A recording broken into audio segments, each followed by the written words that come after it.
We are really delighted to see this huge crowd. So today's talk is on Lagrangian and Hamiltonian formalism.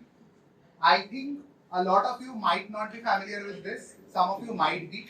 Uh, from now on, most of the physics that you would be doing after this would be written in this language. So we thought that this might be a good place to start your journey with ensemble.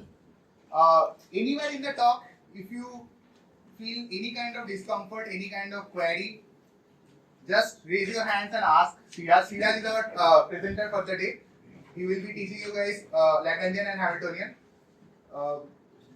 And please don't get intimidated by the fact that your question or your doubt might be silly or something. Don't worry at all. There is nothing called a silly question. And you all are just starting your journey with physics. So feel free to ask as many questions. That's the entire purpose of ensemble, so that you can connect with physics like a family. That's all. So with this, I'll give the stage to Siraj to start Lagrangian and Hamiltonian formalism. So this is my first time teaching, so if there are any mistakes, please forgive me first of all. So let's start. So we'll be starting. All of you are familiar with Newtonian mechanics? Well, of course. You are better familiar than me at this point, right? Yeah. So you are now more familiar with me than more familiar in Newtonian mechanics than me, all of you, after the stage that you have come. Now we'll start with something quite a lot different, but we started with the same guy. So we'll be looking at calculus of variations.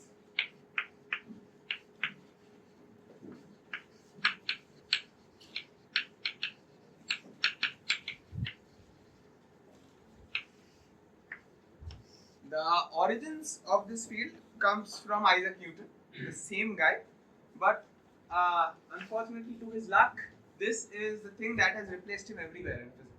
Nowadays people don't use Newtonian mechanics anywhere, and that's basically, this is the reason for that. We'll see how. So we'll derive the Euler-Lagrange equations.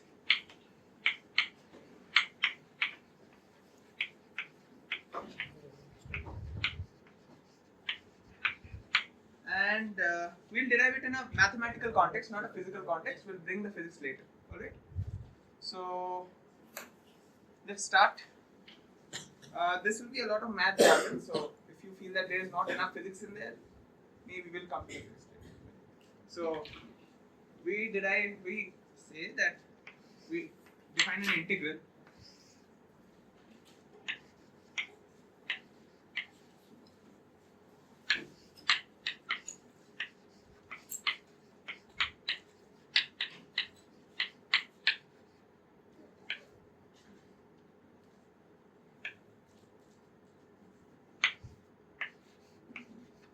So this is the integral that we will deal with, and this looks a bit strange, but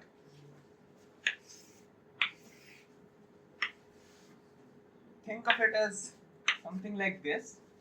You have seen this integral almost everywhere because you must be familiar with this form. What is the integral? If that is the function, what is this integral? Anybody?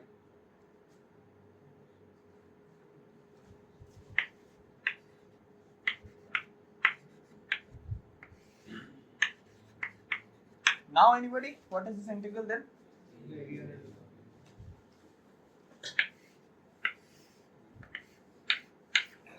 So we'll be dealing with integrals of this kind, but much more complicated than the area. Now, so you have seen here that we have parameterized everything. So parameterized means everything is a function of x in here, like inside, but not, as we'll be dealing with some partial differentials. Does anybody here have an idea of partial differential equations or partial differentials? You have an idea. So I'll go through the whole thing. So in this case, for the things where we will be doing this integral, we know the endpoints, as in we know what y of x1 is. We'll call it y1. We know what y of x2 is. We'll call it y2. Fine. So S here is what we call a functional. It's not a function, it's a functional. As in, it will take a function of this form and give it to the real number field. Everybody knows the real numbers, right? Yeah. Fine. And you must be going through it right now in UM 101? Yes. So suppose now what my thing is that I want something that makes this integral stationary. What do I mean by stationary? Well, how is an integral stationary? So suppose I have some function here. That means I have some curve here, right? I want something of the form so that suppose I slightly move the curve. I want something so that this integral doesn't change much. Alright? That is what I mean by stationary. Doesn't change much means almost will never change. We'll see that. That is what it means by stationary. Okay, so let's move on.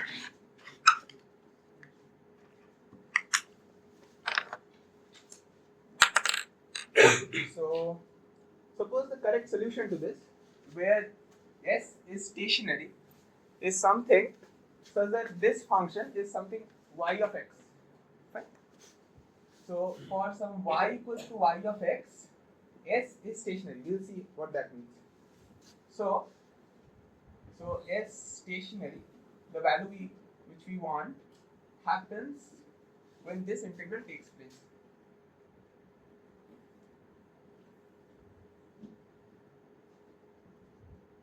Fine. Now we want to look at S for solutions. As we said that for stationary, I want to perturb this slightly, move this upward or downward slightly to see what happens to the integral, right? So now such a curve, I want to write it as in terms of some parameter. Such a curve can be written like this, where eta can be any arbitrary thing, any arbitrary function on x, except for We are not able to see. Right on the blackboard. okay. Right on the back. Yeah, that's fine. You can see on the blackboard, right? Yeah. Yeah. Then I'll not use that. Maybe I'll use a better marker next time. So just this.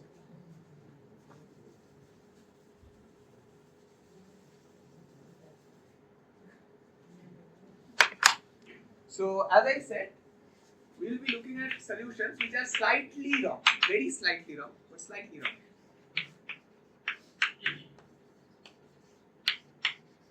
Eta can be any arbitrary function. I can add any arbitrary function to this y of x, except for some properties that I want to hold. Well, what properties? So that the endpoints are fixed. Endpoints are fixed. Can anybody tell me what should the property of eta be so that the endpoints are fixed? It should be Yeah, zero we or want x. endpoints. Yeah, exactly. That is correct. Fine. And also see one thing. If alpha is 0, we come back to our correct curve, right? Yes.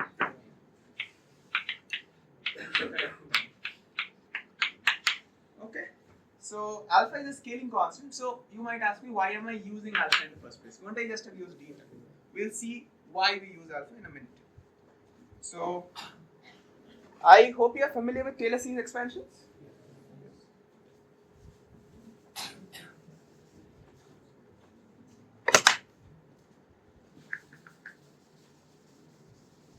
Because we'll be using them, and you'll be using them from now on like quite a lot, almost every day.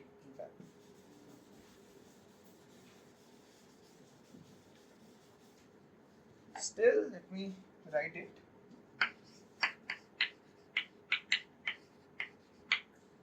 Yeah, it's for one variable. We don't need more variables. Don't complicate it.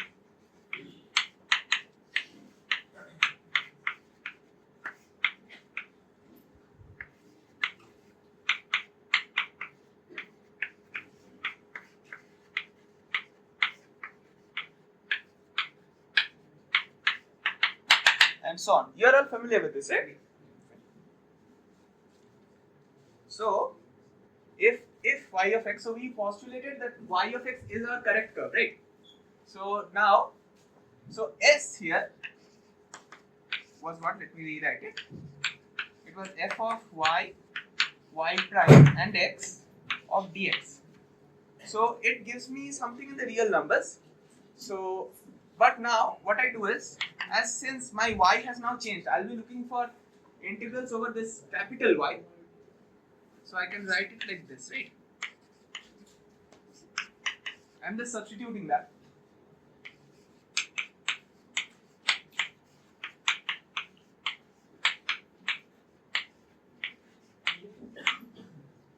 This is fine, right? The equation on the top left side, small y of x is a Boolean solution which we are looking at. What? Can you repeat?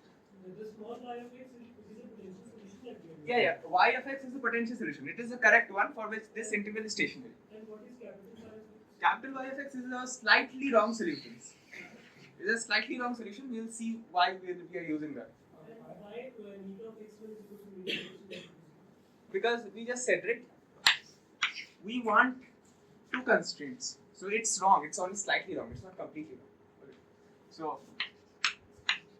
So we want a curve which looks the same. As in it has the same final endpoints. You get it why it's not, right? Why do we use the stair instead of the normal D? As the first one. It should be D. It is a one No, variable. it should be there only, but One variable. Yeah, but in this case, del is like D. Okay. So when this is fine, I did this for the multivariate case. That's why the formula looks delta f. But when you do it for the single variable case, the delta is you have familiarity with partial differential, even like some familiarity, right? So if f is completely a function of x, you know that delta f by delta x is df by dx, right? Yes. That's right. So I actually didn't. So this will actually be df by dx. It's correctly pointed out. But it's the same thing. For a single variable function, it's the same thing. I have one more question. Yeah. Y defines the path, right? Yeah. Which the particle is taking. So what does f do exactly? So, as I said, so y defines the path. So, but we might be looking for other dynamical quantities, right? I gave an example. Area was an example, right? But suppose I want to minimize something. I want to minimize this integral. We'll see why we are going from doing FBDs to minimizing integrals. We'll come to that one. No, my question is what is f? F is a function. If f is a function of these three variables. Okay, and just to clarify, y prime is the time derivative. Y prime is no, it's the x derivative. We aren't bringing time in. Okay. So now we'll do this. So we'll write s of alpha. So now as there's an alpha here, s is a function of alpha. Initially it was just a number, but now as alpha is a variable here, s is a function of alpha. Right? So now we'll be looking at s of alpha. In fact, we'll be expanding it in some sort. So what I want is when the curve is at the correct location, the derivative of this should be 0. That's what I want, right? So the condition I'll state it out explicitly. Fine. This is the condition we are looking for. Fine.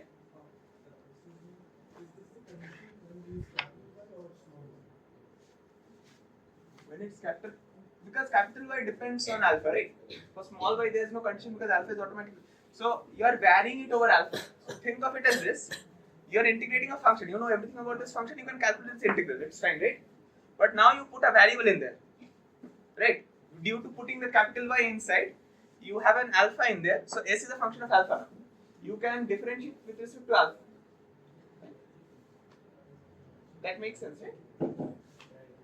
So the alpha is, alpha into eta of x, we say it is slightly wrong because the integral remains approximately the same. Yeah.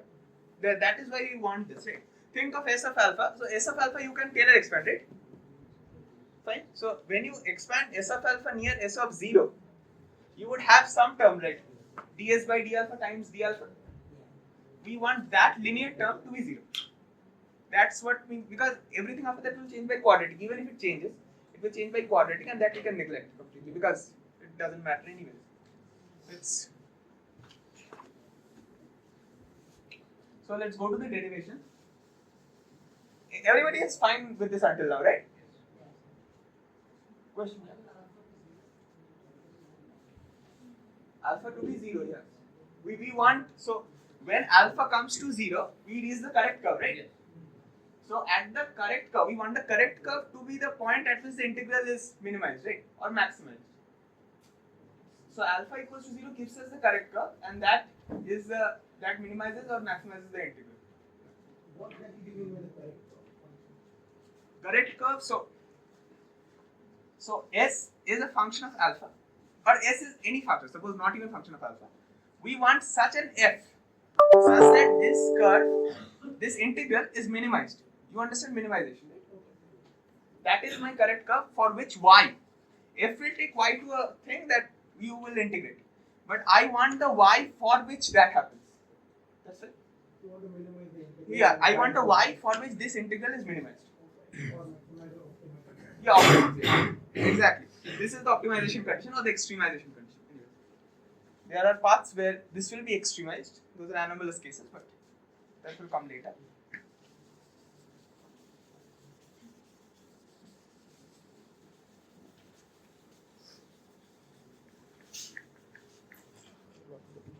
So now ds by d alpha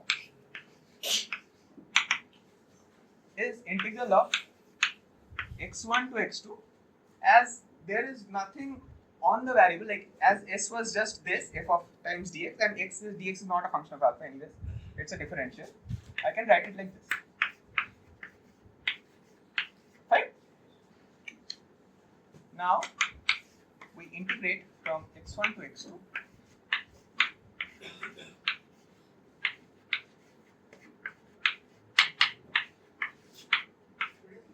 Dx. Yeah, shouldn't it be dx? The thing is that you're integrating, alright. So when you're integrating this, it doesn't matter anyways. You'll see. Okay. I'll maybe give why this should be. I'll give the motivation for that. Let's finish this because this is a long derivation. I'll finish this.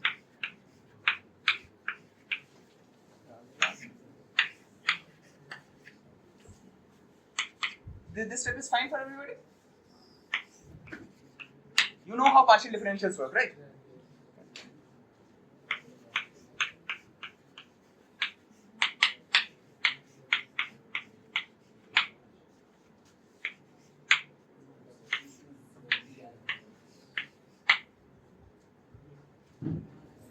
This is fine?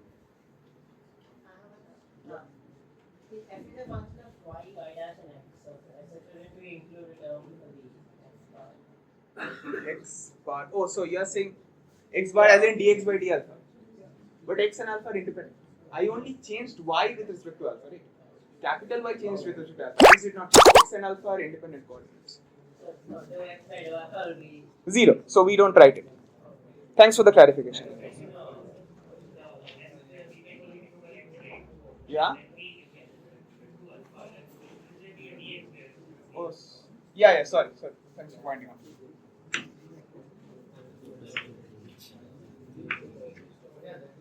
Okay, this step is clear. We'll move on to the next step. This is visible, right? This is visible for all people in the back? Fine.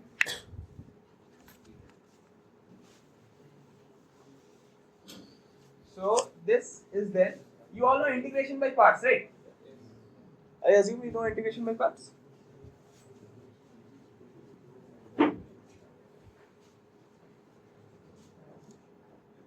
So I'll be adding and subtracting things which you must have done anyways, like as in everywhere.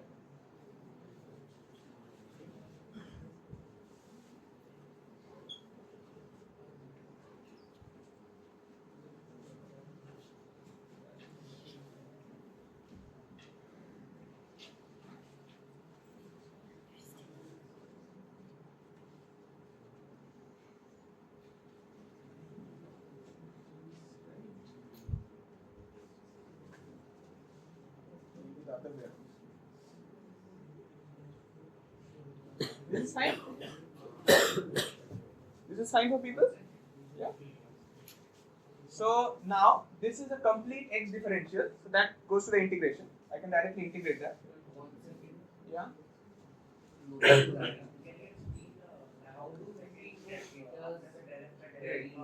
Oh, one at a time.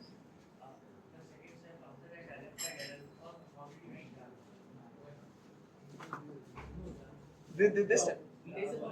This step. So that is by the thing of partial differentials, right? You know what partial differentials are, right? So. Oh, so he asked that same question just now. So del f by del x, you want something of this form, right? You wanted something of this form, right? This term, but x and alpha are independent coordinates. I just said to him. So you only varied y with respect to alpha, not x. Fine. So this term is 0. I ignored it. I'm sorry. I'll be careful not to do it from next time. Yeah.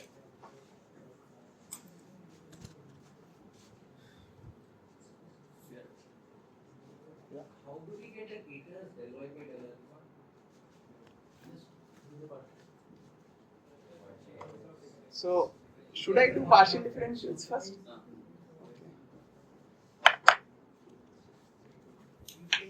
So if y of x is y of x plus alpha eta of x, when you do delta y by delta alpha, you get eta, right?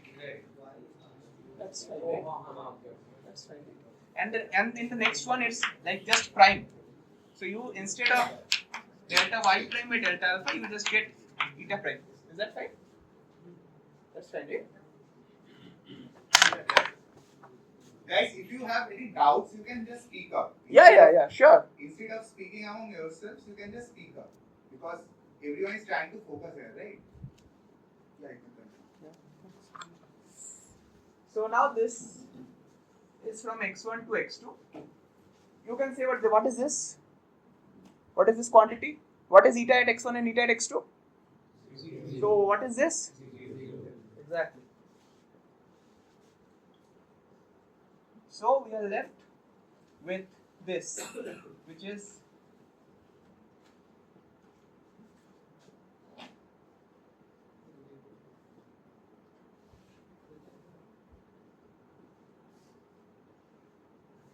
fine. So, but I wanted this to be 0, right? That was our full motivation for this. Yeah. In the first step on the whiteboard, you have added d by dx of the bracket minus x. Yeah. In the second term, is the theta getting differentiated? Like, is it in the bracket or? No, it is outside. So it's not getting differentiated. No, it's not. But in the previous term, it is getting. But, so it was this term, right? I just calculated it. So, oh, maybe I shouldn't write this term. Yeah, I shouldn't write this term. So, now is it fine? I just wrote that term in terms of this. It was, what will this term be? It will be this term plus del f by del y prime, eta prime, right? That was the term that was written here. Okay. Oh, yeah.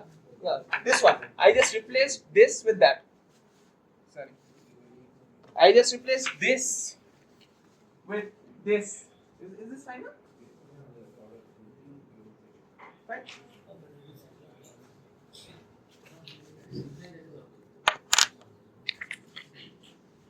So I want this to vanish.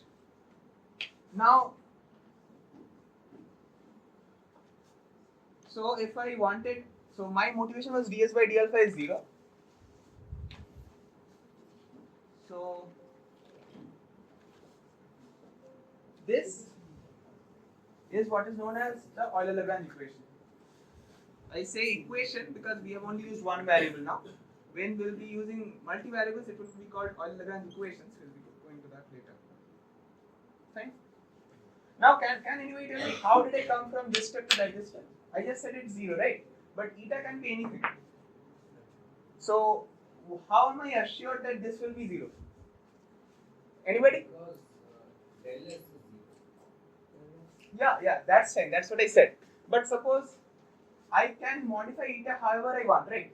So I can make it, suppose when it's negative, I can make eta positive. Or I can make eta, when it's positive, eta can be negative. Why am I not doing that? Any answers? How do you neglect that term? Del by del y into eta? Because it's from x1 to x2 and eta is 0 at x1 and x2. But not between x1 and x2. No, this is the limit.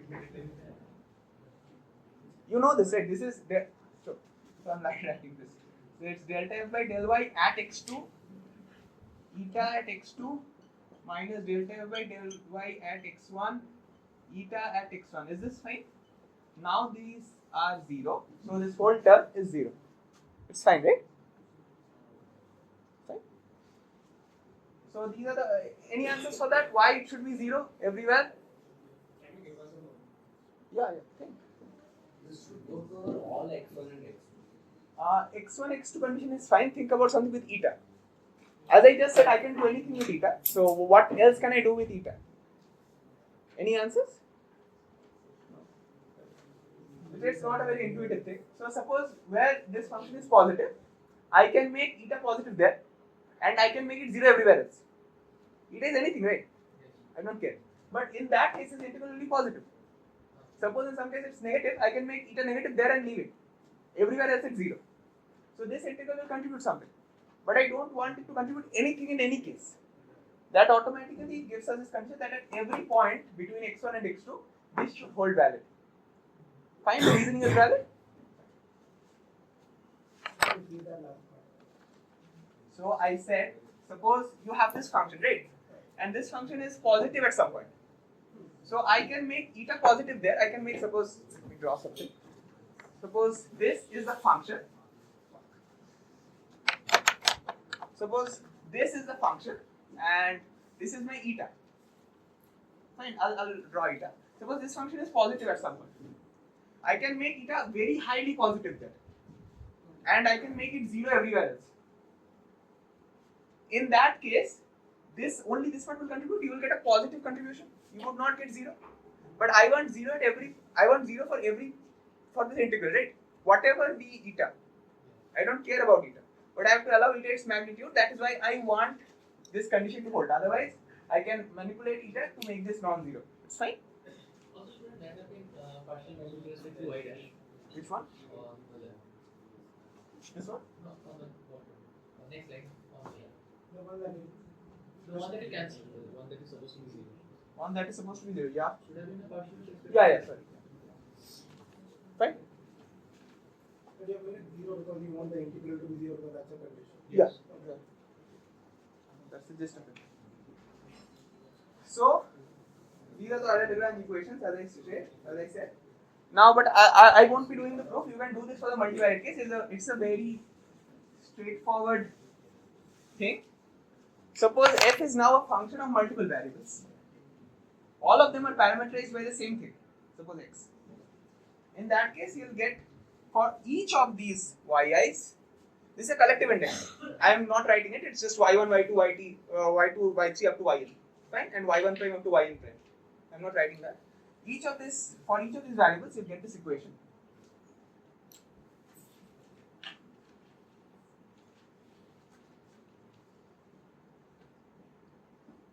Right? This is the Euler-Lagrange equations for the multivariate case. So now I'll work out a problem to see what is It is valid for like all n. that equation. That value, yes, by the alpha. Yeah. That only like what you said must be true. And then even in that product, the left term will be 0 for all times for n. That's the only one you need 0. All the time for what? Like that is valid for all n, right? For all Eta you mean? Yeah, that's my point. That was the point that I made when I said that has to vanish at every point, right? That is the point I made there. Yeah. Where did that originally come from, that condition? Which one? The alpha. Why are we imposing that condition? It's the optimization condition, right? So suppose we want S to be optimized at for this particular y, right? This particular y, when S I wrote as f of y prime dx, I want to find the y for which this is optimized. Now I am parameterizing it by this, but when I want to reach the correct curve, I can expand it from s of alpha, maybe I'll do it. I'll show you why I want that to happen. Why don't you do df by dy? Because it's not a function of y, right? I already said y is something that I can't control in this case. I can parameterize by eta, not by y. Is that fine? So let me do it. You integrate over y. So all the dependence of y is integrated out. Because y is itself a function of x. Fine? So I can't vary y, but I can, because y is my correct solution here. I want to find something to get the correct solution. Yeah. When we get that integral to be why are we putting that it should be 0? Is it not possible that it's positive or sometimes Okay. Okay. So I just explained why that happens. So suppose this. So you are saying why do I want this to be 0 at all points, right? You want to this quantity, right? Suppose it's positive at some point. That was what I was explaining. Suppose it is positive at some point, fine. But now eta is anything. I want this to be optimized for all eta. Eta is anything, right? So I can make eta extremely high there, extremely positive there. Then this will contribute, right? Then this will give me some positive number. But I want 0. I already said that. As I am doing this irrespective of eta, I'll have to take the maximum security option, which is I want this to vanish at every point. Is this fine? Yeah. Why is the function? Why does it have 3 parameters? It can be written in terms of only x. Which one? The function, original function. Not that. F of y. You are saying why should it depend on what? Only in terms of x. Okay, so think of it as something like this. This is not just so. When you do we'll do a problem now. You'll understand why I am doing this. So can I proceed to the problem? You'll see why I am doing this. So you must all have heard of the Brachistochrone, right? Brachistochrone? Yes. Some people have heard, right? Yeah. You will be doing that on open day, I guess. They do that on open day. Sometimes we did on open day.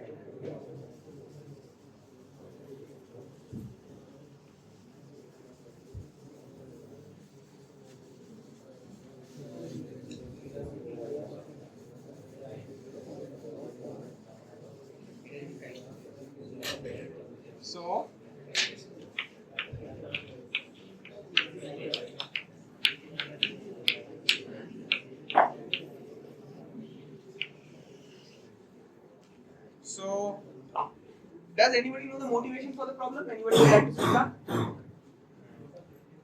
You know what that problem the time for a ball to roll down. Exactly. Yeah. So suppose I have something, I want some curve. So I have some point 1 and I want some point 2 and I want to make a curve such that a ball moving from 1 to 2 does so in the minimum time.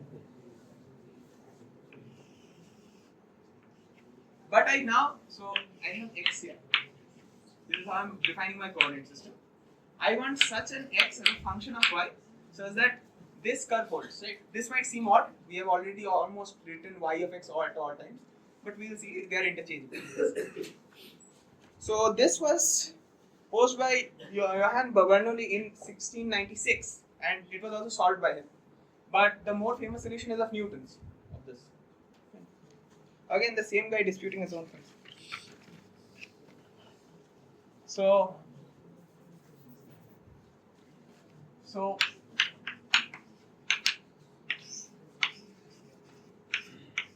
does everybody know what ds is? You know this is a velocity, right? What is it? ds is this length element. Everybody is familiar with length elements, you must have done integration, right? So, but now in this case, I can break up ds. So I can make small ds's so that they are all straight, and I can break them up into small vertical and horizontal displacements. Then by Pythagoras theorem, you have ds square is dx square plus dy square. Is this fine?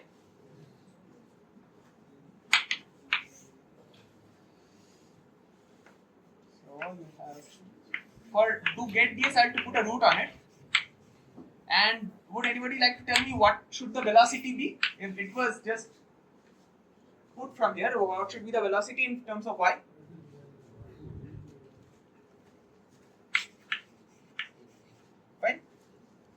Now we'll see how this helps. Let me write this in a better way. X prime here is derivative with respect to y. Keep that in mind, alright?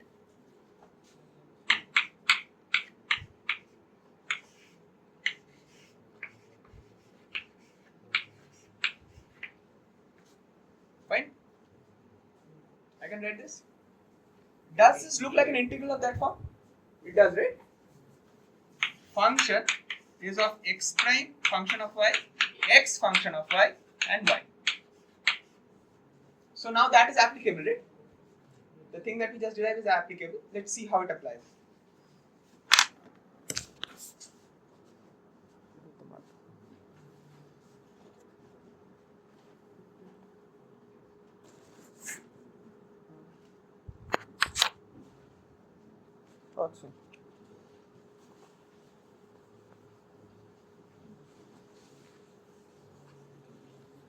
Now, as soon as we got that, we are no more looking at the integral. We have our function and we'll use our Euler-Lagrange equations. And people will get to see why are we using this.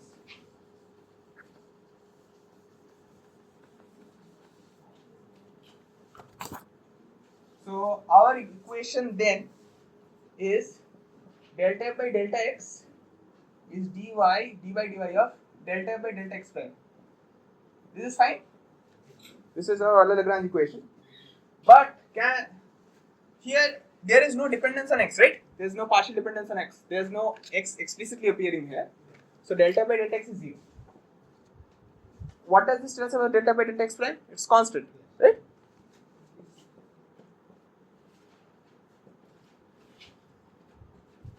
We can call it k. We will see why we call it what. So this is just. I am neglecting the 2 here, it's just a constant, you can bring that out. We want this 2.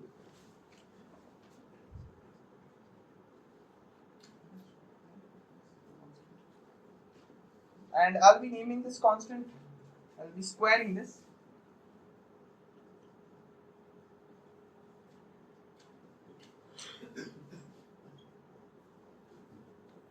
And I'll be naming this 1 by 2a.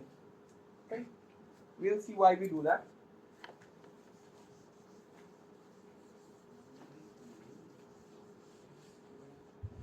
I just squared it and put that there. Right? I'm doing a step jump, but I think you'll get there. You people can check if this is right or wrong, right? So I'll be directly going into the integration. It's a slightly non-intuitive integral, so but you people again must know this better than me at this point.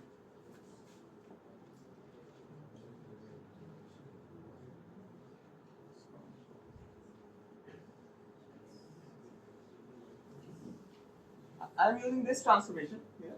This is just math. We'll arrive at the physics pretty much now. I am doing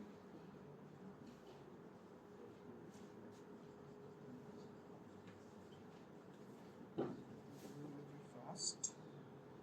So fine. This is that. You can literally write it.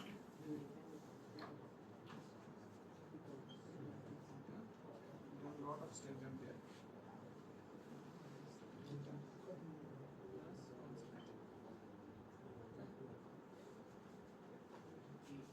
This derivation is fine. Can anybody tell what shape this is? Cycloid. Correct. I have not fully defined the shape yet, but yes, we will use that. So now we'll put in our initial conditions. According to our coordinate system, at 1, x and y were 0, right? At least x was 0.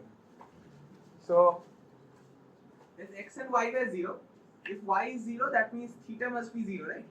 At that point? Yeah.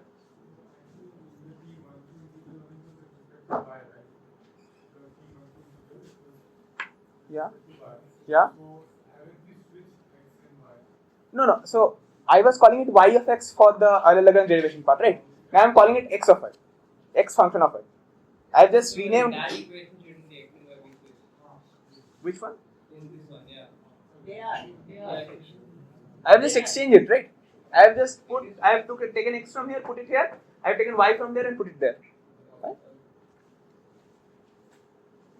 And so according to this, at this point theta is 0.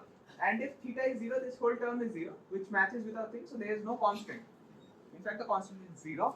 So the curve is parameterized by a theta minus sine theta, and y is a 1 minus cos theta.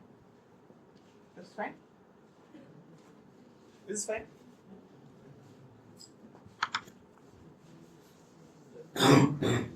Hey, everybody is fine with the derivation, right? I can drop it. Hey, anybody don't fret. I have notes. You'll get this after the lecture. No problem.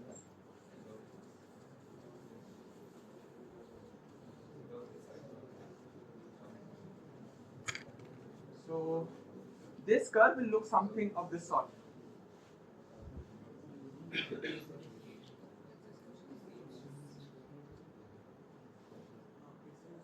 Yeah.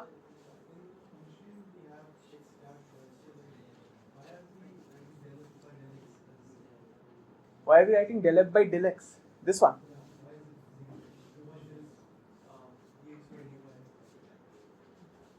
Okay, so but this is a partial differential, right? So suppose I have a function which is x prime. What is the partial differential of this with respect to x? Sorry, maybe just x prime.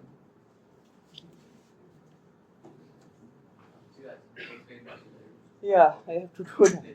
Partial differentials only occur when there is explicit dependence on x prime. So you see here, don't think of x and x prime as dependent variables. Think of them as independent variables. They are just x and v. Suppose some x and v. We write it x and v. Only when I give them an equation by which they are related, a dynamical equation, then only x and x prime are related here. That is how you think of partial differentials. So when you differentiate it, there's no x here, right? There's no x in this equation. If there's no x in this equation, del f by del x is 0. It's just symbolic. Partial differentials is completely symbolic. If you see the symbol, there's something there. If you don't see the symbol, there's nothing there. That's fine. How are we sure that x prime and x are independent matrices? Because that is how. So as I said, when you look at the path for that same curve from x1 to x2, again I'm reverting back, you can have multiple paths which have the same x and x prime at the same point. Suppose you have the same x, you might have different x primes. So x and x primes are not always bound together. In this case, you can have different x and x primes, so it's an independent variable in this case, right? Because we are considering multiple possible paths. Yeah, because we are considering many possible paths. Okay. So this is a cycloid. Everybody is fine with this. This also has a remarkable feature. Can anybody say what this remarkable feature is? Suppose I put a ball from here and I put a ball from here. How much time does it take for both of these to go there? Same time. Exactly. This is what is called an isochronous system. This is used in some pendulums for clocks. As opposed to the ideal pendulum where this dependence is only approximate for small oscillations. Okay. Now, to get a feel for this, I'll ask you to solve something. Yeah?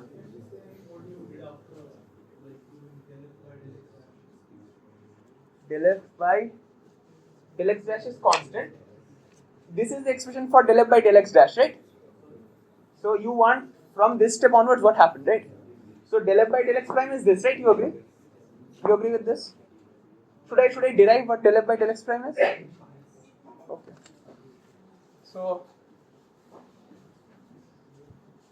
So our what was our f? Our f was that.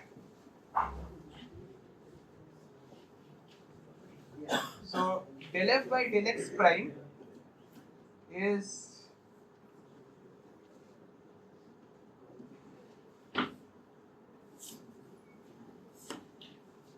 this, right?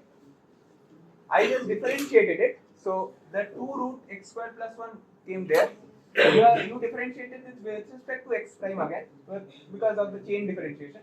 You got a 2x prime, the 2 cancelled. You have x prime here, you have this expression in the bottom, and root y stayed as it is. Fine? So I won't be wasting time here. Are you fine with this or not?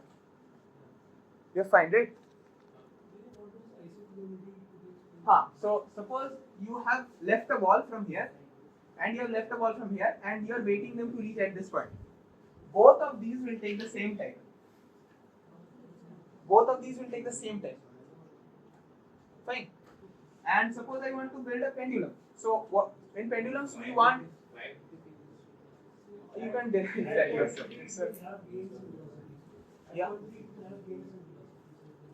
Yeah, exactly. You can think of it as that, or you can derive it. It's completely mathematical. You can derive it later as to why it would have same time. Right. So now I'll ask you to solve a problem. You are fine with that, right? Or should I proceed and then come back? You want a problem, right? Do you want to do a problem or not? Then I'll proceed. You want a problem? Yeah. If I release it from 2, Yeah. then by the time it reaches 3, it will already have some velocity. But when I release it from 3, it will have no velocity. Yeah. It will have no speed. Yeah. Then how will it take the same time? Some time Why it has already taken? Yes. Okay. So let's give you a problem to do. I'll define the integral for you. All you have to do is solve it.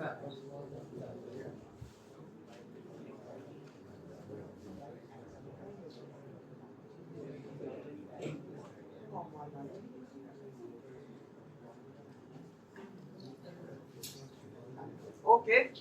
Yeah. So you'll only need the Euler-Lagrange equations, nothing more. Yeah. Questions? No questions. So in this case, I'll just go to the problem. Maybe I'll do it later. It's pretty long. So now we'll move on to the next part.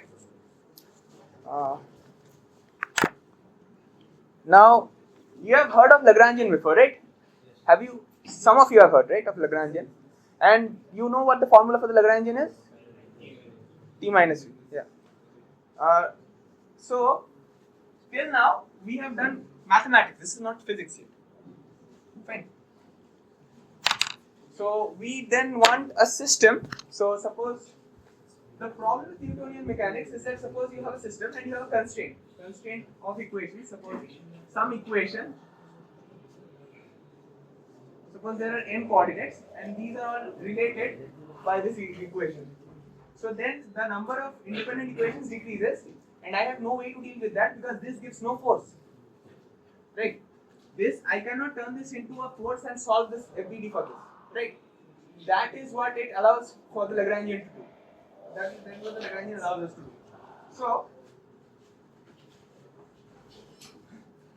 So we'll be dealing with what are called virtual displacements, and then now we'll be starting to deal with the force of constraint as actual forces rather than something to reduce the number of coordinates.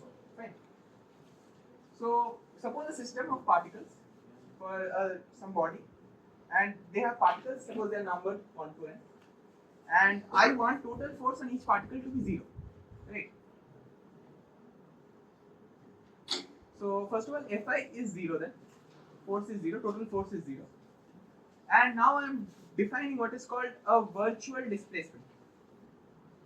Why is it? It's a virtual displacement because it has the thing that you can move systems. So suppose you have some system, some pulley system or something. I can move it, I can do the displacement without changing anything. So it's consistent with the force and the constraints at time t. I'll be doing no extra work while doing this. Fine. Which is what this states. We are doing no extra work by doing a virtual displacement. That is why it's virtual. It's done at a fixed time. It's not done forward in time. It's at that time, the forces and the constraints you have. When you do this, at that point, it's 0. Anyways, it's 0 because Fi is 0. Fine. So, Fi can be written. Yeah. Smaller. Oh, so this is the constraint equation. So constraint equation as in constraint. Suppose these are connected by a rod. That is a constraint, right? So for any point, if I define x2 as this, x1 as this, x2 minus x1 is L, right? That is a constraint equation. That is what I have written there. Yeah, you can think of it as an n constraint equation. Yeah. Yeah, they are at a particular time. But for a infinitesimal displacement, they will change. Yeah. So you are doing this as no. I want delta I to be such that they do not change. I'm defining it so that it does not do any work at that time. It's consistent. So suppose I have a system and I move it slightly, and there's no work done at that point. That is how I'm defining it. That is what my virtual displacement is. That is how I'm defining it. It's not that I can do any displacement and the work would be zero. And what is the relation with the constraints? Like, would they change or would they not change? Like, the forces of constraint, we don't know what prior we don't know. Yeah, exactly. That is the point. That we do not know the force of constraint, but we will be seeing how they work. So we want the total force, so total work to be done under the virtual displacement to be zero at that time. That is what we want. Yeah. Only the total work zero or the work done by the highest force or every highest force? No, the total work. Total work. That's why it's summation of I equal to 1 to n, right? Fine. So I can write it as the applied force plus the forces of constraint, which before that I did not quantify anywhere that this was the force of constraint.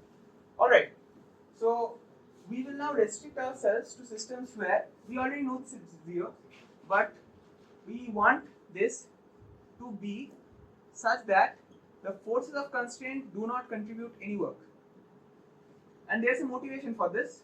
Suppose you are on a sphere, right? So you are bounded on a sphere, you are moving on a sphere, that's a force of constraint. That's a force of constraint because you are at some x1 square plus x2 square plus x3 square equals to some constant, right? At this point, the force of constraint corresponding to you may be a wire like this, right? That's holding you there. The corresponding force of constraint is actually perpendicular to your path. You move infinitesimally like this, while your force is like this. So this actually arises automatically out of the fact that this should be the force of constraint brought into the virtual displacement should be zero. But I am actually stating that we are restricting ourselves to system. There might be systems where this might not exactly be true. Fine. So if this is zero, this term should also be zero, right?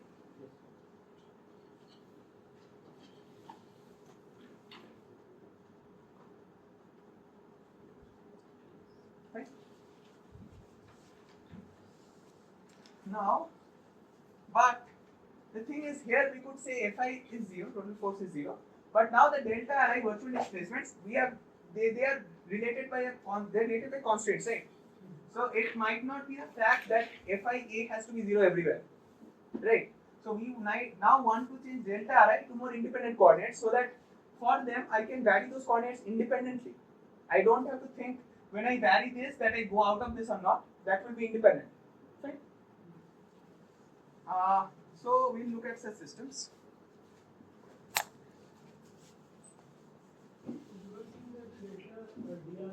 They are not independent vectors. Yeah, because they are related by the force of constraint, right? They are dependent by the function.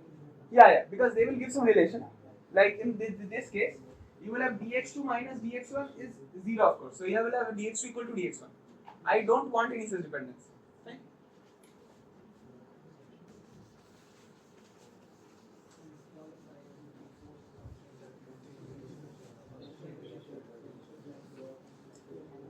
So Fi then, everybody knows this? Fi is pi dot? Yeah. Oh, you didn't see the dot, sorry. Sorry. Yeah. A is the applied force, and this is the force of constraint. I can separate it, right? One is the force of constraint that's holding you here, and one is the applied force, the force I put here. Right? I can separate the force into two parts, right? The external force and the internal force. This internal force is the force of constraint. So Fi is the net. Fi is the applied force, the force that you apply on the board. Just Fi. That is the internal force. For each part. So, if this is 0, again I can go to the same thing and I can say that summation of Fi minus Pi dot delta Ri is 0, right? Because each of these terms is 0.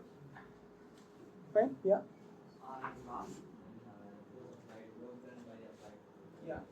You said that even if it violates the constraints, it is independent of it. Yeah. So I said that here for in this case we had Fi equal to 0, but this need not be the case here because these are related, right? So there might be some relation amongst them, right? So now I want to change. So I suppose have now, yeah.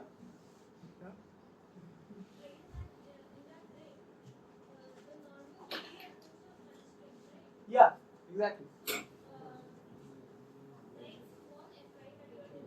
Yeah.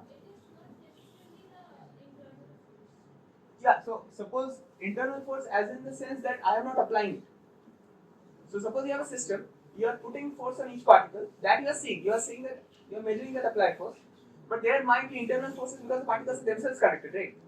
Like I am pushing this particle is automatically pulled. That is the internal force of the particle, that is the force of constraint.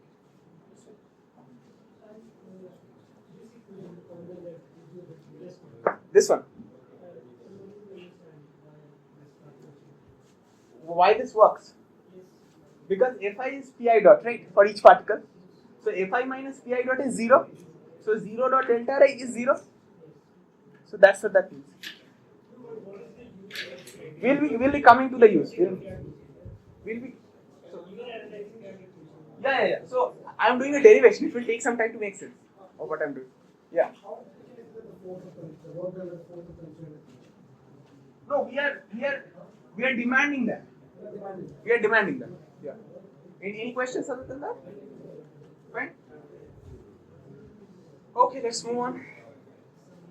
So now I have suppose a linearly independent set.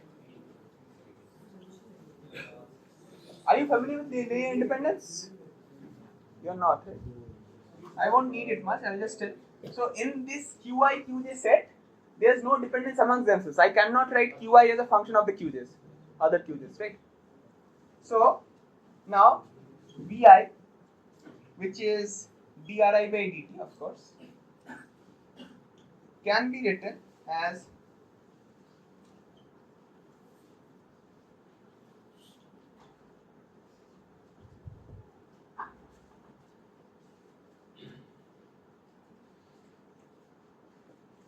fine. I just broke this and wrote it like that. This is fine, right? Yeah. Oh, you mean this? There's no dot there. This is just a scalar multiplied by this. We take dri by dt, it depends on so many variables. Okay, that's so. We are doing the multivariable. Yeah. Write the formula for and that dot is not. Okay. Oh, sorry. I missed something. No. Yeah, that's fine. Because this is the d q by d. Yeah. Ri is dri. Okay. Ri is dri. Di. Sorry. Oh. Yeah. Qis are such coordinates which are independent. So suppose I am on a sphere, I only need two coordinates to find my way, right? Theta and phi. You know spherical polar coordinates? Some idea of spherical polar coordinates? We parameterize by r, theta and phi. But now I am on a sphere, my r is fixed. So I can only vary theta and phi, right? So that problem where I am constrained, I go from 3 variables to 2 independent variables. This is my 2 independent variable case. These are less. These are normally, so j, which I am using here, finally, is always less than equal to m. In fact, it's in most systems is quite less. Fine. T state, yeah. Okay. Ri is the position of each particle. And well, of course, Ri's are themselves independent of time. So this is 0. As in, I am parameterizing systems in terms of the Ri's. So it's like V of R1 up to T. So there is no partial dependence because Ri does not have a T appearing in it. Fine.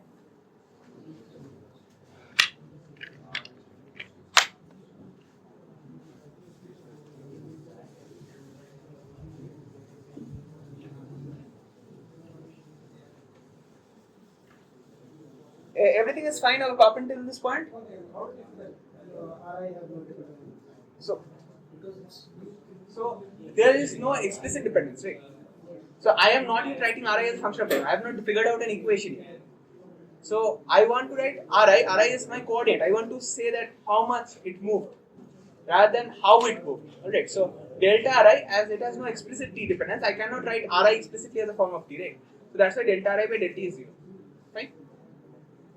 We have not yet figured out an equation of motion. That has been the whole scheme of things. We have been trying to do that. Yeah. Again, this question. Ri is not varying with, so it's varying with time, but it's in terms of the other variables, not in terms of time itself. So it has no explicit dependence upon time. That's why the partial differential is 0. Right? Just wait for one. Till now, is there anyone who is completely lost, not able to understand? You can Yeah, raise your hands. Yeah, it's fine. Yeah.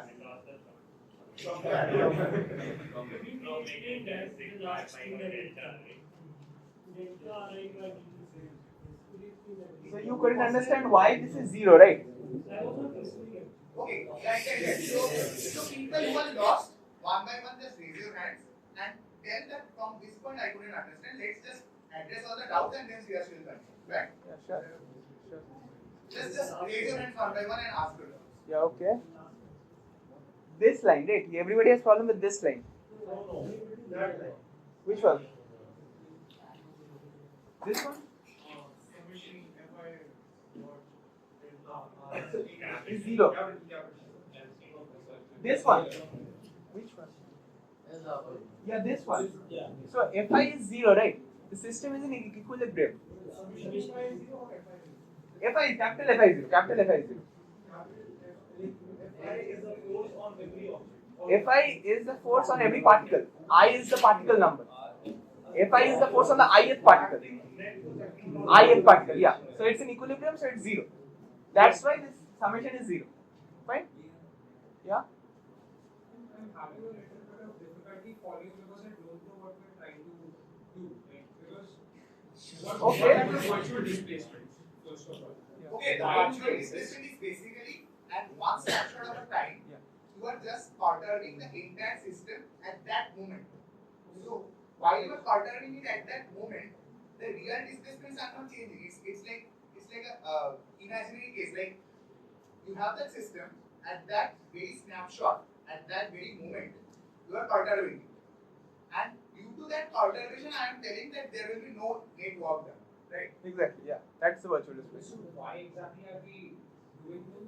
We are doing all of this to find out what the Lagrangian looks like. What is the Lagrange? We'll come to that. We'll come to that. We'll come to that. We haven't released that yet. We haven't released that. Why do we start with particle force on every particle is 0? So we take a system is in equilibrium. At equilibrium, the force on Each particle is 0. and I is a label to the particle. So that's why I'm starting with that. I mean, that's how you do a derivation. You take some assumptions and you Okay, so you have a system in equilibrium. Then you slightly perturb that system from equilibrium, right? That's how you do. Now, when you try to classify the system in equilibrium at the first place, so how to explain that the system was in equilibrium? The net force acting on it would be 0, so Fi would be 0. And if Fi is 0, then the virtual work done at that snapshot, Fi dot delta R is also 0. Now, Fi dot delta Ri in itself might not be 0, but the summation of Fi dot delta Ri should be 0, right? Yeah. But if Fi is 0, Fi not delta R. So Fi is 0. That is the point. It is an equilibrium. That is why Fi is 0. That is why Fi dot delta R is 0. But that doesn't mean the applied force is 0. Alright. Because the force of constraint is holding it. You have a summation of two forces. Right? Yeah. Why is not Fi not delta R? That is the condition we are imposing. We are imposing that condition. We are telling that this should happen. Okay. Everybody is fine up until this point, right? You can ask them. You can ask more doubts. Yeah, you can ask. You can ask. I'm just saying. I'm asking. Sorry. You have a doubt, right? What are the factors that we are doing constant? Like the force constraint You are doing it at a snapshot of time, as he said. You are doing it at a particular time, and the forces and the constraints are the same because you are doing it at a snapshot in time. You are not changing anything. You are. There are systems we have seen in Yeah. which the actual infinitesimal displacement work is not zero. Yeah, By yeah. the force of constraint. Yeah. But you are saying in the virtual displacement the work will be zero. So this will be only possible. We are, suppose I am defining a virtual displacement so that the work done is zero. This is fine. I am defining it like that. The forces of constraint will they change or not? No, you are doing it at a snapshot of time, right? There is no change. There is no change in the force of constraint. There is no change in the applied force. Everything is constant.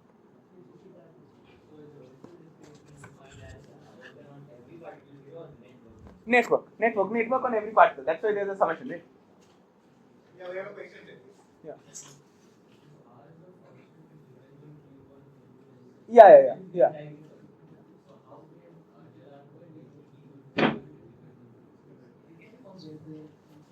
Can you speak up? Yeah. So the thing is that Ri, suppose before this when we were writing, the system as a function of the R's and the T. Suppose I want to write something about the system. I would suppose I am writing its energy. Suppose the particle is moving. I'll be writing its energy as half mv square, right? But see that in this expression there is no time appearing, right? So when you differentiate it with respect to time, it's zero.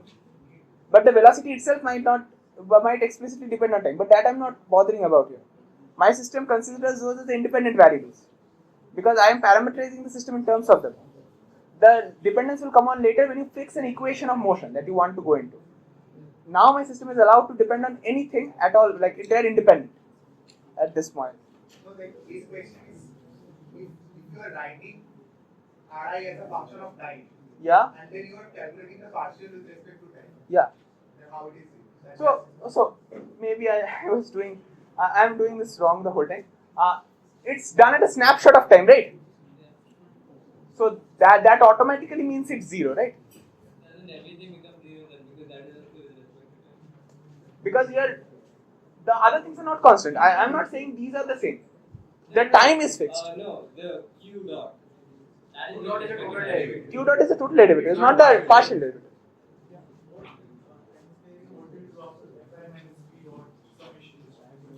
If I minus pi dot delta I is 0, I have not yet done anything. I have just said that I want to write Ri in terms of more independent coordinates, which are q1 to qj. As in I can vary them into Ri is here, positions of the particles I want to write in terms of more independent coordinates, so that there is no dependence among them. 3 coordinates in what? Suppose these particles, I can describe it by using like only one coordinate, right? But you will have 2 here. So I want to reduce the two coordinate system to a 1 coordinate system. That's fine, right?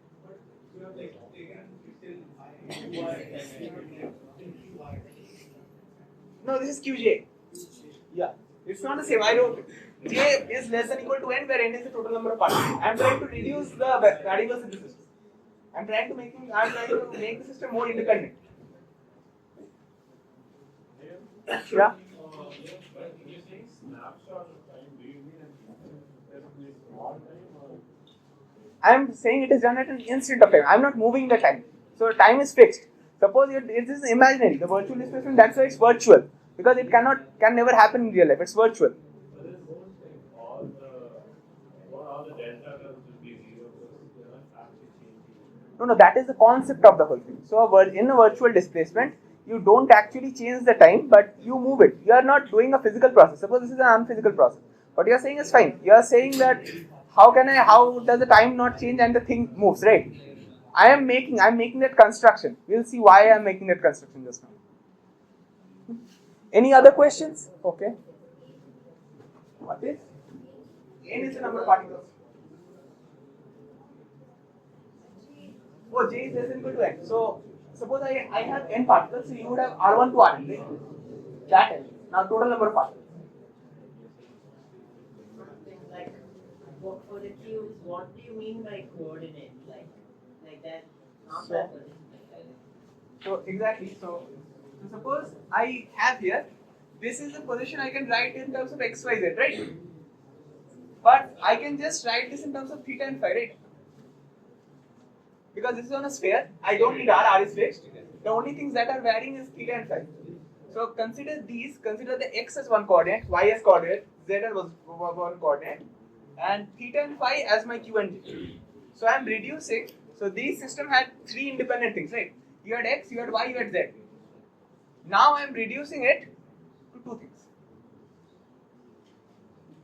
But you're reducing n to j, but n is the number of particles. Yeah, so I am now using, I have given every particle a coordinate. I am not telling that you can write one particle's coordinate in terms of other.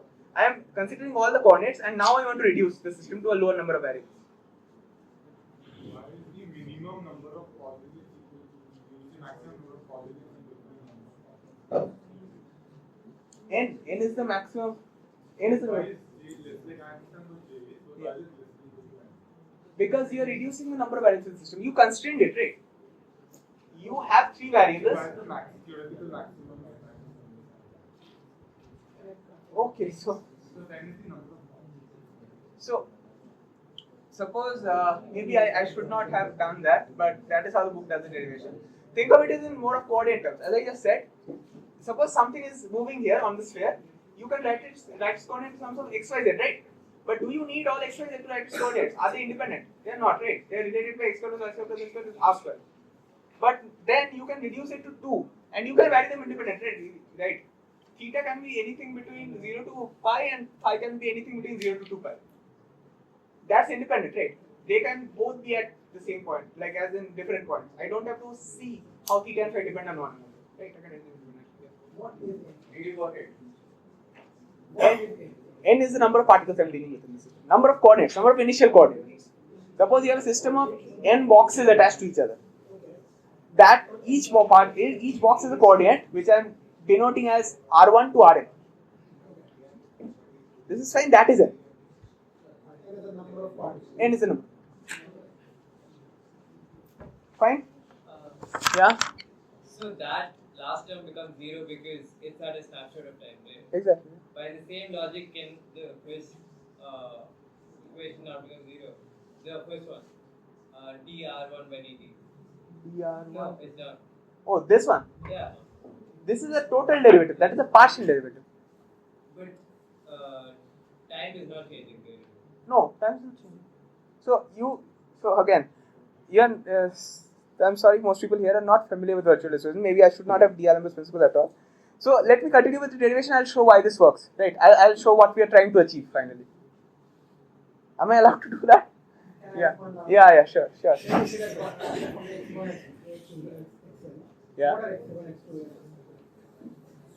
So you can write this as R1 to Rn, right?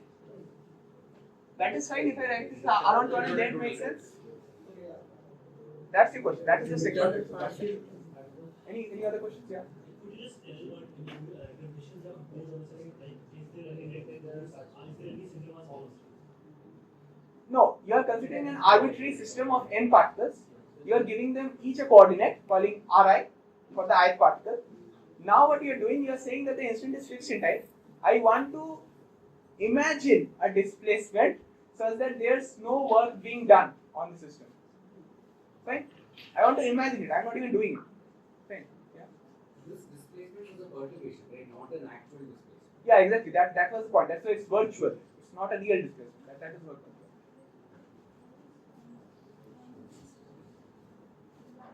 Yeah.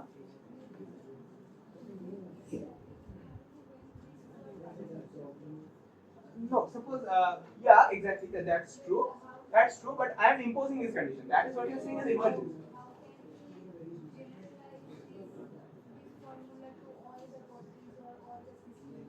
No, I am dealing with, first of all, I am dealing with the system in equilibrium. You might ask how I am doing that in the first place. So one question is that when you write the last line, Yeah. we need to have that inside of delta r equals to Yeah. small if I do delta r. Yeah, I am imposing that. I am not saying that it's not Calculation.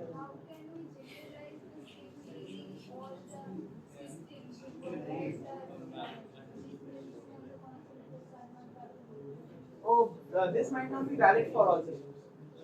That is the whole point. Yeah. Anything else? Yeah. Why is the velocity? Where is it 0? this del r by del t is 0. That's not the velocity, that's the partial derivative, right? You have dependence based on the other coordinates, right?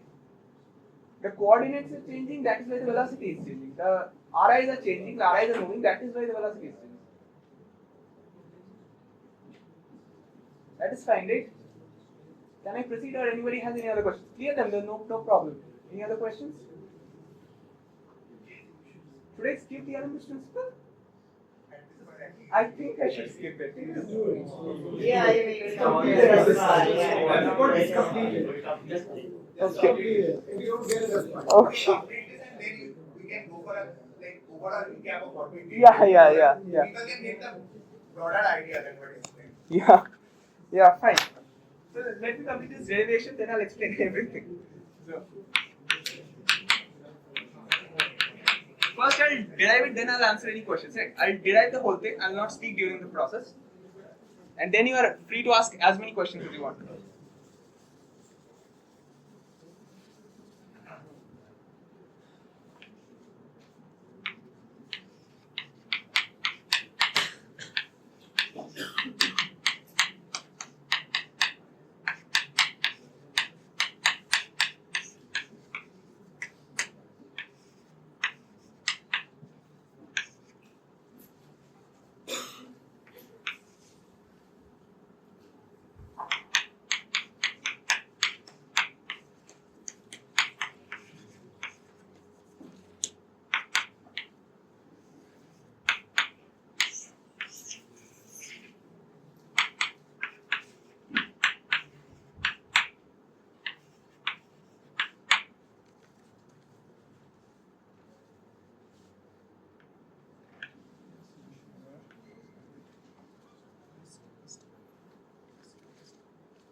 Can I make the font smaller or can I make it smaller and you will be still able to see? Or is this the right one?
Yeah, I'm done.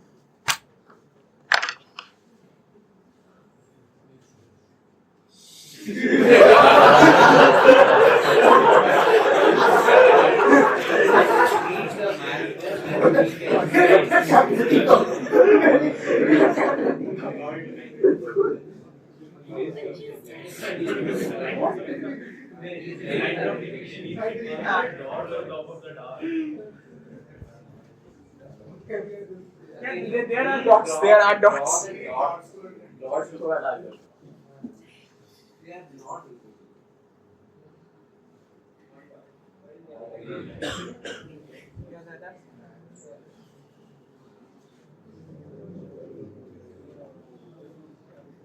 You have questions, right? How did you go from del by del qj of I dot to the next step to the k? This one. Yeah. So I just did that one, right? You were objecting to of Ri dot. Ri dot. I wrote it like the partial derivative times qk. Oh, right. And then that is just delta vi by delta qj, right? So this is just del by delta qj of Ri dot. Ri dot is vi. So I just wrote delta vi dot by that's delta vi. I should really write better. And is it allowed to switch the order of the Yeah. derivative? You can. Anything else? Yeah. Just after switching the derivative with them, the summation in K. The summation in K that you Summation over there. Yeah, over there. Yeah. Now over here that is del to Ri dot. No. I wrote Ri dot in terms of delta I, right? No. So Ri is let me write down the equation for Ri dot. So Ri dot, which is dri by dt, can be written as delta Ri by delta qk, summation over k, over qk dot plus delta Ri by del t, which was 0. Now that makes sense?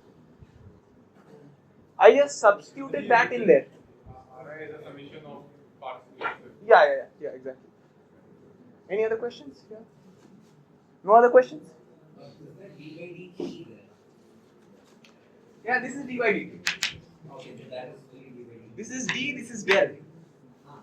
It's fine, right? Any other questions? Yeah. What is the? Oh, okay. So does this equation look similar? No, that's it. It doesn't even look similar after all. Doing Euler-Lagrange equations. Instead of 0, you have qj. Exactly. So we'll see. Now we'll move on to forces. So mostly we'll deal with systems which are conservative. Like as in forces. Okay, you can't see this. That's the problem, right? It's visible after going up. Oh, okay.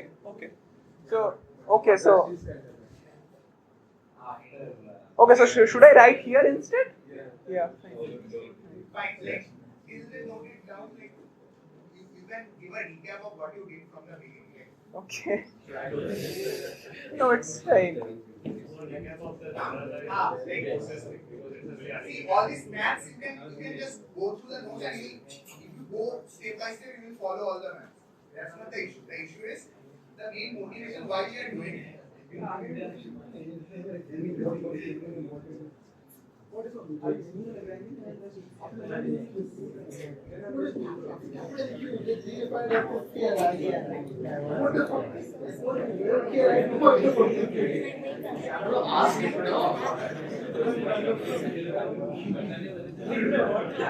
the summation, what happened? What happened after the summation? What happened after the summation? Oh, so Ri dot is Vi, right? No, after the summation. Oh, you mean this step? After this, this step is, you can note it, right? It's similar. So this is Ri. Yeah, this is Vi. So now you can see that Vi varies according to the Qj dots, just as Ri varies according to the Qk. Suppose I do delta Vi by delta Qk dot. That's basically delta Ri by delta Qk. I've just written that. So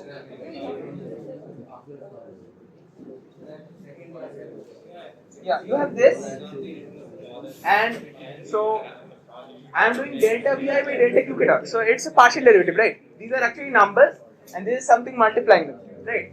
So when I derivate delta Vi with respect to Qk, you just get the same thing. You just get this, right? Everything others are independent. Other Qk's are independent, right? They don't control.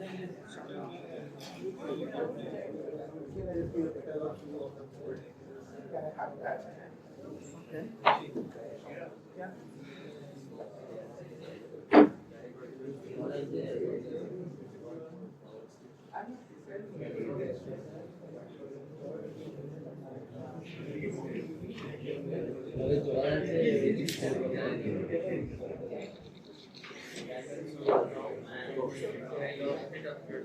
Okay, guys, I see a lot of you are confused, so I will just give a brief recap of what we have done till now. Okay? Market.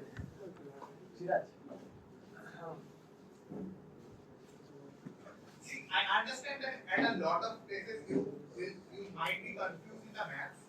Just go through that. We will be uploading the notes in an instant. How many of you are not in teams? As in teams. Great. How many of you are not in ensemble WhatsApp channel? Great. Okay. So you guys have to join teams. Search for Ascent. Join the WhatsApp channel. I will reshare the Join links the there. WhatsApp channel from your friends who have, or by the And the end of teams term also. we'll give it. Yeah. By the end of the term, we'll give it. Join it. Join the teams. In the teams, we'll upload the notes. After going back home, just look at the notes once. You will understand almost 80% of it. And if you understand more than 60% of what was taught, you are good to go. The main agenda is to understand the motivation of why we are doing what we are doing. Even if you skip a line of math, it's fine for now. But understand why we are doing what we are doing. And to understand that, go through the recap that Simon is mentioning. Okay. So what we started with was optimization. So we had two fixed points, x1 and x2, which we won't vary. And we have a path from x1 to x2. This path is a solution to some equation. In our case, it is a solution to the Newton's law of motion, but it can be any general part, solution to some equation.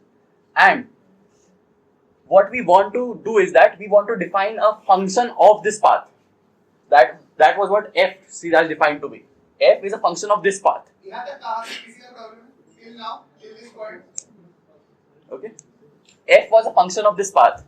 And what we thought, what we do in optimization is we write integrals of this function of the path from the initial position to the final position. A lot of you were asking that why we are not taking it just on the basis of x, right? Yeah. Why we are not taking it on the basis of just the x, the integral? Because we want to vary the path. We don't want to vary x independently. We are having a classical path. We want to vary the path slight change such that the initial and the final points are still the same. So we vary the path, and what we do in optimization is this integral we find is the so this, I said earlier that this path is solution to some dynamical equation. From that dynamical equation we need to construct a function f, which is a function of path, and its integral over this is stationary for the particular solution of the dynamical equation. So you have many paths, say 1, 2, 3. So I can construct functions f3, f1, f2. What we want, so we can write s for all these things, s1, s2, s3. What we want is that the path, the derivative of the path goes to 0 at the solution of the dynamical equation we want to solve. You understood? We have a dynamical equation which we want to solve. If we solve the dynamical equation, we get this function, but we get this path. But we don't want to do it that way. We want a function of the path which we optimize, and the optimization gives us this derivative 0, and that gives us what the path is. Do you understand what I'm saying? So there are 2 points x1, x2. There's a classical path in between those two. I'm slightly perturbing on that classical path, and I am thinking about the quantity and integral such that even if I perturb that path a bit, still the integral is intact. Still the quantity s is intact. So how do I do that? How do I say that okay, the s will still remain intact even if I tweak the path a bit? By saying that along the classical path, if I tweak the alpha value a bit, if I take a Taylor expansion of about that classical path, if I tweak that alpha a bit, still that s will remain constant. That just means ds d alpha is. Till now, everyone is clear? Everyone? Yes. Cool. Then we did 2 problems, one of Brachistochrone and one he will give in homework. Like it will be in his notes, you can see from there. So from here, firstly what we did was from this calculus of variations, we found out the Euler-Lagrange equation for any function. Yeah. Right? So what we did was, when this s is optimized, we find an equation of the function. You remember the equation? Del f by del x equal to d by dt del f by del x dot. Do you remember this equation? Do you remember coming to this equation how Siraj defined it? He did the entire calculation. He did the entire derivation, and we finally found that del f del x equals to d dt of del f del x dot. Remember this? So this is how we solve any optimization problem. Now what we want to do in classical mechanics, we have a law. We have F equal to m in Newton's law. This, if we have 2 points x1, x2, this will give us a path from how to go from x1 to x2 if we solve this equation. But we don't want to do that. What we want to do is construct function of these paths. That is what is called Lagrangians. Lagrangians are function of this path which optimize the action. So similarly, like I wrote a function of path here. Similarly, I will write a function of path here. And its integral is s is the action, and this condition holds true. So if I tweak a little bit on the path, the action is not changed. That was the motivation of doing all this. So we want a Lagrangian which optimizes the path we get from Newton's law. Now all that D'Alembert thing he did was to find what the form of this Lagrangian is. Exactly. So first we did the calculus of variations. From the calculus of variations, we found out the Euler-Lagrange equation. But any function that is a function of the path, right? Till it's defined. Then we solve for the Brachistochrone curve. Now, while solving for the Brachistochrone curve, we did not explicitly write the Lagrangian, right? We did it exact from the calculus of variations. So from the calculus of variations, Siraj showed that the Brachistochrone curve comes, and there will be one more problem that will be given in your homework where you have to just apply the same Euler-Lagrange equation and find out the equation of motion. After doing that, you went to D'Alembert's law to motivate why this Lagrangian should be T minus P. So this Lagrangian form is total energy minus the potential energy. Why I take this form is to derive this form. He was doing all that D'Alembert.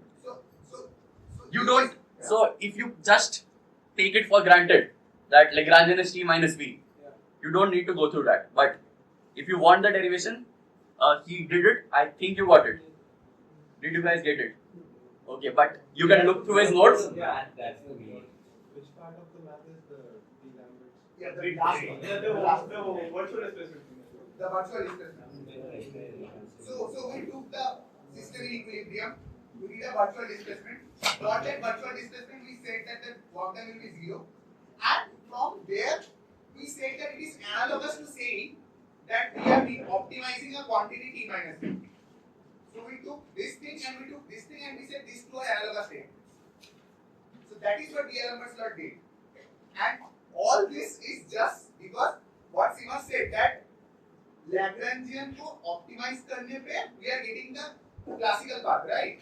That we all understood. But what the form of the Lagrangian should be, to determine that we did the DLM version. We took a system in equilibrium, we slightly tweaked it, perturbed it, and then we told that it is same as optimizing a quantity which is t minus. Now ask your question. What if found t minus k as a function that is a solution to optimization? No, we found out that if we take t minus b and if we optimize it, That will give us the path which we directly calculate from Newton's equation. that will give the same path that we calculate from Newton's equation. Because So we are changing a problem of classical dynamics from Newton's law to a problem of optimization, and the function which optimizes the path is called the Lagrangian.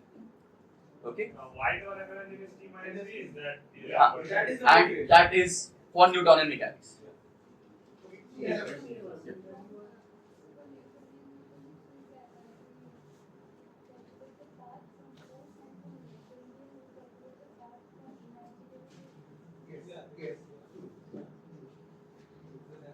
yes, yes, yes. How is the virtual displacement thing analogous to the t minus b? Yeah, that's what he did. That's the intent. So you remember he derived this equation finally, dt by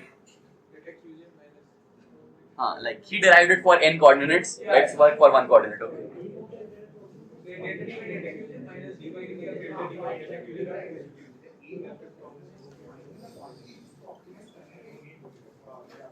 Delta q अरे भाई. I started with the virtual displacement. And then I did all this mathematical theory, and then I found out that if I optimize the quantity that is t minus b, then it is being the same. Now you understand? Yes, exactly. Did you get the point? Did you now everyone understands the motivation of why we are doing all this maths? Exactly. You have a question, I have a question. What was the thought process behind the motivation to find the function and optimize it to get the classical? Great. So in Newton's law, what we do? We take it equals to area and we find the classical path. But in calculus of radiations, what he said that we need to have a functional and we need to find we need to optimize it using that function. I think his question is like why do we need to why are we doing this? So okay, I'll tell you. So Newton's law you could directly write as a dynamical equation. Other things like other theories of physics, it may be better to write a directly Lagrangian of this Lagrangian for the theory and optimize it. Like have you heard of grand field theory, grand unified theories and stuff? Yeah. So the point is when you are starting to do physics, you see that a ball is falling, you see the motion itself, and then you can write the equations of motion directly. But when you go into the deeper theories of physics, like say scalar model, etc., the first thing you see are the symmetries. And from the symmetries, you cannot get the equations of motion. You will only get a function, like you will only get a slight background of what you can do and what you cannot do. That slight background is what we call the Lagrangian. Now, once you have the Lagrangian, if you already have a set up theory that we can use the Lagrangian to tweak it and to get a optimization principle to get the equations of motion, we can now generalize them into all of this. That's why we just don't use the equations of motion. Like if you have to ask, one of the most universal laws of physics is that nature minimizes action. Like this is one of the most fundamental things in physics. So you can the way you write the action depends on the way you write the Lagrangian, and that might change from place to place. But the action is always meaningless.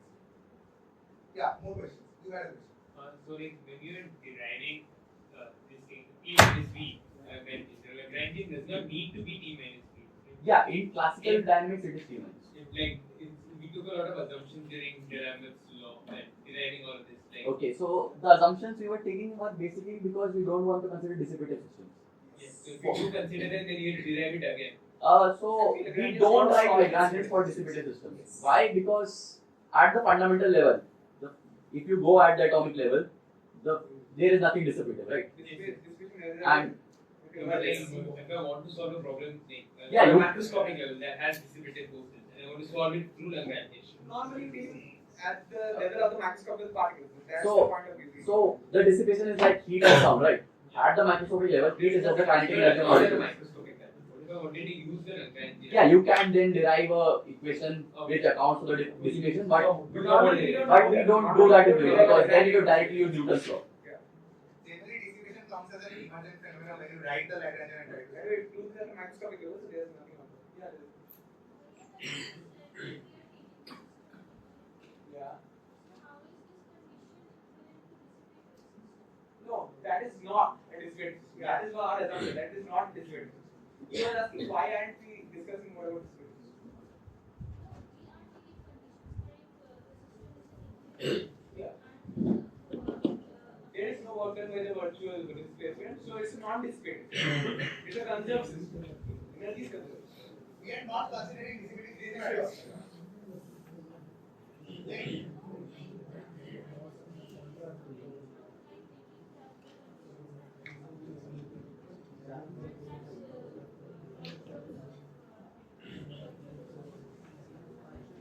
Yes. Yes.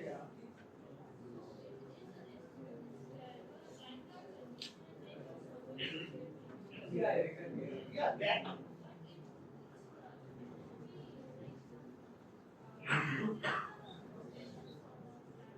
Yeah, we are trying to motivate it. We are trying to motivate why that comes. No, no. What do you mean by spatial form? Like, why do you think it's a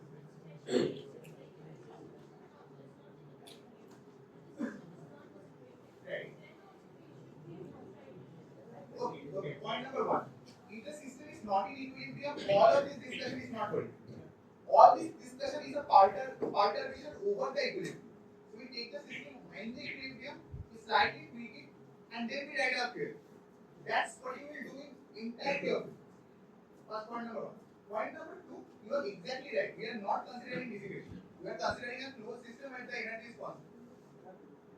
So dissipation comes as an emergent phenomenon. Right? Yeah, it is a So you are right. We are considering a closed conserved system. And the first point that you mentioned, that why we are taking it in equilibrium is because we are trying to find that optimization problem, right? So it's better if we take it in equilibrium and just slightly tweak it and just find it. We cannot hear, like, you can ask more questions if you want. See, the point you are asking is why chaos is not more like understood, or why chaos is not more involved in the processes we do. If I not in equilibrium, then this would not work. It will not work. Right.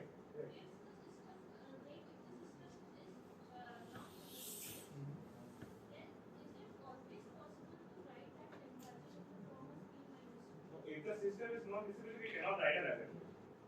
Non-discrete. If there is dissipation, if there is She's asking about No, non-discrete. she's talking about non-dissipative. The question is, if the system is non-dissipative, still can we write it as a P minus B? That you are asking. Always when it's not in equilibrium. If she thinks is equilibrium necessary for writing P minus. Because equilibrium is necessary, then why if the system is already in equilibrium? Will be state. But you are looking over. So as you can take into consideration over the equilibrium state. You are not exactly looking at the equilibrium. So yes, pertaining the equilibrium, we are saying that there is slight equilibrium. So in this case, the equilibrium is an Hamiltonian loss of Yeah, exactly. Yeah. in this case,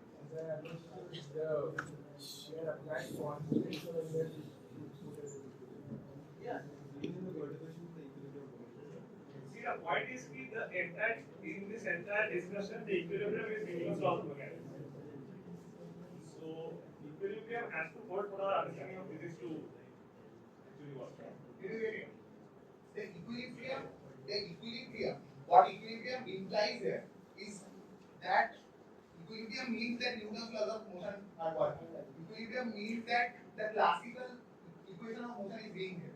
So if you are talking that equilibrium is not there, that just means that is analogous to saying that Newton's laws of motion is not working. So because equilibrium, if you are not perturbing it at all, then equilibrium will just correspond to the classical path that is given by Newton. So equilibrium here is in the function and not the system. Is your doubt here that why are we not considering any external force? That comes out of the constraint. On.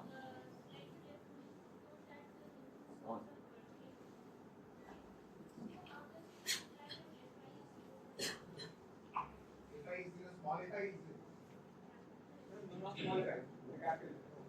So we are applying constraints instant, they are applying constraints so that the line. So we have a trajectory and the system is totally moving. So we are taking a fixed time instant and we are applying constraints such that the system is moving. Then we are giving this virtual displacement and we are doing one I think that's how you're getting this situation of Okay, if you still have a doubt, then we can talk after the class. More questions. Any more questions about the fundamental understanding of what does Equilibrium does it correspond to the system or the function? Equilibrium here corresponds to the physics. Ah. Equilibrium here corresponds to the Newtonian laws of motion. Once you are in equilibrium, Newtonian laws of motion will follow. See, the action and different actions. In terms of the action. Yes. In different actions, there are different laws of physics. For the laws of physics we are seeing, we need that optimization. And that specific, yes, we will have Newtonian laws of motion. That's it. That's what equilibrium means. But in the derivation, you use equilibrium since that Fi is 0. Fi vector is 0. Fi will be 0 into the Newtonian mechanics. So capital Fi. Yeah, it's partial that part, is right? zero Partial part is 0. because you're externally applying constraints to make it zero.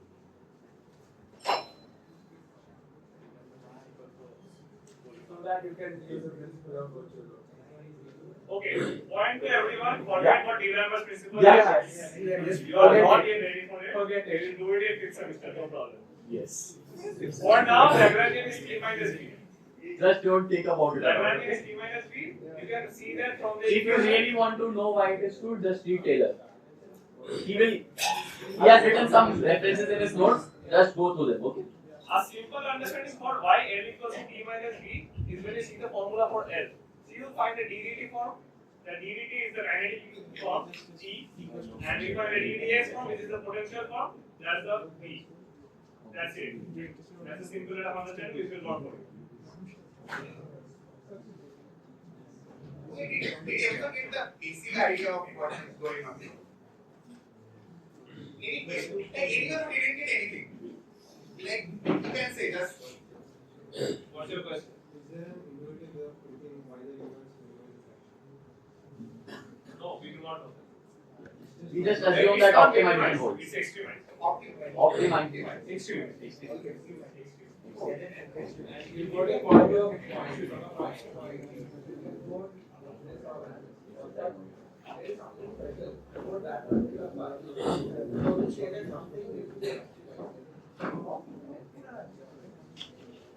It's just an observation we made for millions of experiments. That's it. maximum or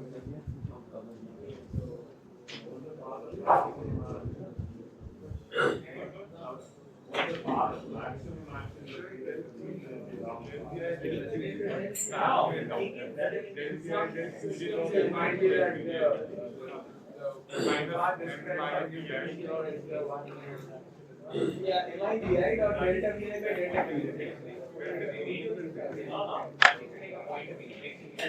Q. So, This is just this minus this. You can just find this term.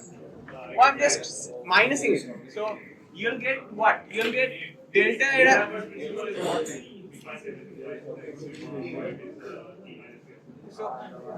So if you differentiate this, you'll get d by dt of. You'll have this term of d by dt. You'll have miv, right? Dot delta I by delta q. So guys, so we will end it here now. Whoever have doubts, you can stay here. Others can leave. Like, we'll keep updating on leads. On the next in the next lecture, we'll start from wherever we ended till now. You guys understood till what point we got till now, right? That there's this function called the Lagrangian, and minimizing it is the classical path, and the Lagrangian is T minus 2. If you take home this much today, that's fine. More than good. Just try to go through the problem that Siraj will give, because it's similar to the Brachistochrone problem that he has solved. So you should be able to do it just from his notes. try to do it once and please come in the next lecture, because from the next lecture we'll actually do the physics. Hamiltonian and stuff. Actually do the physics of it. Like till now Siraj was making the mathematical base that will be needed in the next lecture.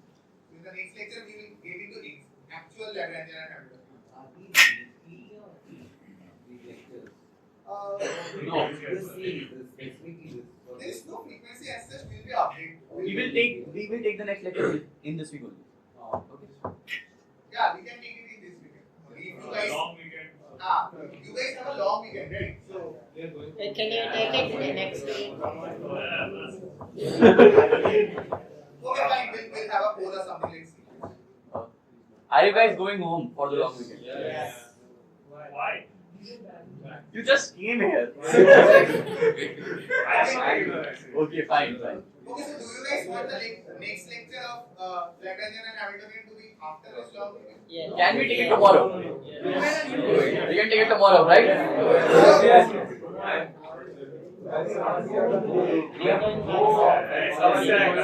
Samasya five. Okay, tomorrow. Excellent. Tomorrow evening. Any problem? Tomorrow evening. Evening, guys. Evening. Okay, we will take it on Monday. Okay, fine. Cool. If we are doing it on next week, you guys have to do one thing. You guys have to go through the notes. You guys have to solve the problem. Yeah. You come to the next. Like we are not forcing you, we will not force your Darpan to do it, but Yeah. Please go through it. Yeah, that's all. And anyone if you have any questions, just And join the Teams and WhatsApp group, okay? You guys can attack Siraj, right? Yeah, sure. Can you do that? Okay.